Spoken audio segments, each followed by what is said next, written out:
जय माता दी। आप सभी को मेरा नमस्कार। नवरात्र में अखंड दीप क्यों जलाते हैं, जानिए महत्व, लाभ, नियम, मंत्र और शुभ मुहूर्त। दीपक प्रकाश का द्योतक है और प्रकाश ज्ञान का। परमात्मा से हमें संपूर्ण ज्ञान मिले, इसलिए दीप प्रज्वलन करने की परंपरा है। कोई भी पूजा हो या किसी जगह समारोह का शुभारंभ, समस्त शुभ कार्यों का आरंभ दीप प्रज्वलन से होता है। जिस प्रकार दीप की ज्योति हमेशा ऊपर की ओर उठी रहती है, उसी प्रकार मानव की वृत्ति भी सदा ऊपर ही उठे। यह दीप प्रज्वलन की का अर्थ है। अतः समस्त कल्याण की चाह रखने वाले मनुष्य को दीप जलाते समय दीप मंत्र अवश्य पढ़ना चाहिए। हिंदू धर्म में किसी भी शुभ कार्य से पहले दीपक जलाए जाते हैं। सुबह शाम होने वाली पूजा में भी दीपक जलाने की परंपरा है।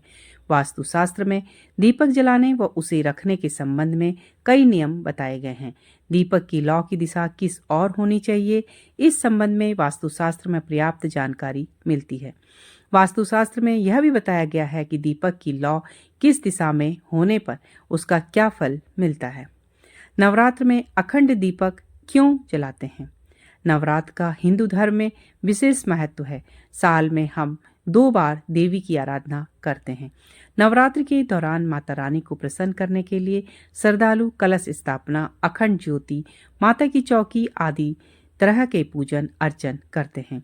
नवरात्र के 9 दिन हम घर पर कलश स्थापना और अखंड ज्योत जलाते हैं। अखंड ज्योति पूरे 9 दिन तक बिना बुझे जलाने का प्रावधान है।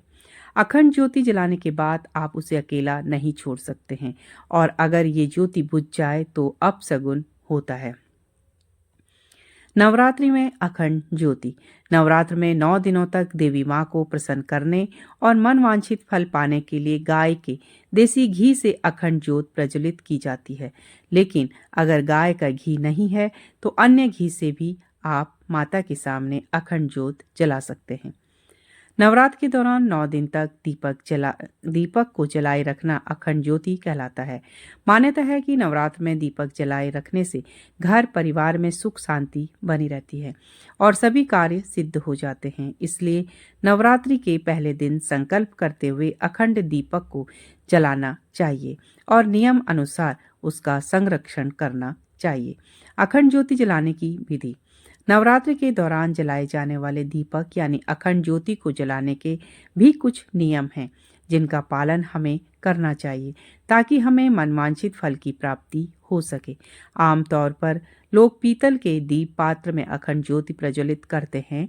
यदि आपके पास पीतल का पात्र ना हो तो आप मिट्टी का या दीप पात्र भी इस्तेमाल कर सकते हैं।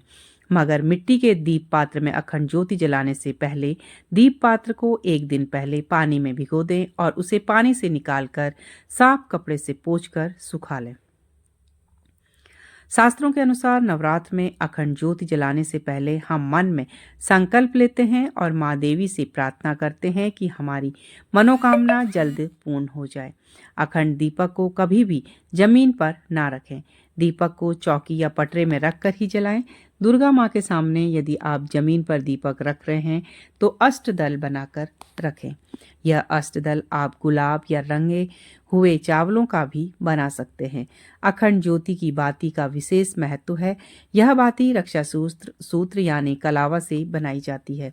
1.25 हाथ का रक्षा सूत्र लेकर उसे बाती की तरह दीपक के बीचों बीच रखें। अखंड ज्योति जलाने के बाद शुद्ध घी का इस्तेमाल करना चाहिए। यदि आपके पास दीपक जलाने के लिए घी ना हो तो आप तिल का तेल या सरसों के तेल का भी दीपक जला सकते हैं, मगर ध्यान रखें कि इनमें सरसों का तेल शुद्ध हो और उसमें कोई भी मिलावट ना हो। अखंड ज्योति को देवी माँ के दाईं ओर रखा जाना चाहिए, लेकिन यदि दीपक तेल का है तो उसे बाईं ओर रखना चाहिए। अखंड दीपक की लौ को हवा से बचाने के लिए कांच की चिमनी से ढककर रखना चाहिए। संकल्प समय खत्म होने के बाद दीपक को फूंक मारकर या गलत तरीके से बुझाना सही नहीं है, बल्कि दीपक को स्वयं बुझने देना चाहिए। यानी उत्तर पूर्व दिशा को देवी देवताओं का स्थान मानते हैं, इसलिए अखंड ज्योति पूर्व दक्षिण कोण यानी आग्नेय कोण में रखना शुभ माना जाता है। ध्यान रखें कि पूजा के समय ज्योति का मुख पूर्व या उत्तर दिशा में होना चाहिए। अखंड ज्योत जलाने से पहले हाथ जोड़कर श्री गणेश, देवी दुर्गा और शिवजी की आराधना करें। दीपक प्रज्वलित करते वक्त मन में मनोकामना सोच लें और मां से प्रार्थना करें कि पूजा की समाप्ति के साथ आपकी मनोकामना भी पूर्ण हो जाएगी। अखंड ज्योत जलाते वक्त यह मंत्र पढ़ें। ओम जयंती मंगला काली भद्र काली कृपालिनी दुर्गा समा शिवा धात्री स्वाहा स्वदा नमोस्तुते। या दीप ज्योति पर ब्रह्मा दीप ज्योति जनार्दनः दीपो हरति में पापम संध्या दीपम नमोस्तुते। दीपो ज्योति परम ब्रह्मा दीपो ज्योति जनार्दनः दीपो हरतु मे पापम संध्या दीप नमोस्तुते। शुभ करोति कल्याणम मारोग्यम सुख संपदा दुष्ट बुद्धि विनाशाय ज दीप ज्योति नमोस्तुते। शुभम करोति कल्याणम आरोग्यम धन संपदा शत्रु बुद्धि विनाशाय दीपकाय नमोस्तुते। अखंड ज्योति जलाने के शुभ नियम। नवरात्र में अखंड ज्योति की लौ पूर्व दिशा की ओर रखने से आयु में वृद्धि होती है। दीपक की लौ पश्चिम दिशा की ओर रखने से दुख बढ़ता है। दीपक की लौ उत्तर दिशा की ओर रखने से धन लाभ होता है। दीपक की लौ दक्षिण दिशा की ओर रखने से हानि होती है। यह हानि किसी व्यक्ति या धन के रूप में भी हो सकती है। किसी शुभ कार्य से पहले दीपक जलाते समय इस मंत्र का जप करने से शीघ्र ही सफलता मिलती है। अखंड ज्योति की गर्मी दीपक से 4 अंगुल चारों ओर अनुभव होनी चाहिए। ऐसा दीपक भाग्य उदय का सूचक होता है। दीपक की लौ सुनहरी जलनी चाहिए, जिससे आपके जीवन में धन धान्य की वर्षा होती है और व्यापार में प्रगति होती है। अगर अखंड ज्योति बिना किसी कारण के स्वयं बुझ जाए तो घर में आर्थिक तंगी आने की संभावना रहती है। दीपक में बार बार बाती नहीं बदलनी चाहिए। दीपक से दीपक जलाना भी अशुभ माना जाता है। ऐसा करने से रोग में वृद्धि होती है और मांगलिक कार्यों में बाधाएं आती हैं। मिट्टी के दीपक में अखंड ज्योति जलाने से आर्थिक समृद्धि आती है और चारों दिशाओं में आपकी कीर्ति का बखान होता है। नवरात्र में दीपक जलाए रखने से घर परिवार में सुख समृद्धि व पितृ शांति बनी रहती है। नवरात्र में घी एवं सरसों के तेल का अखंड दीपक जलाने से त्वरित शुभ कार्य सिद्ध होते हैं। नवरात्र में विद्यार्थियों को सफलता के लिए घी का दीपक जरूर जलाना चाहिए। अगर आप वास्तु दोष से परेशान हैं तो उसे घर दूर करने के लिए वास्तु दोष वाली जगह पर तिल्ली के तेल का दीपक जलाकर रखना चाहिए। शनि के कुप्रभाव से मुक्ति पाने के लिए नवरात्र में तिल्ली के तेल की अखंड ज्योत शुभ मानी जाती है। अखंड ज्योत प्रज्वलन का शुभ मुहूर्त।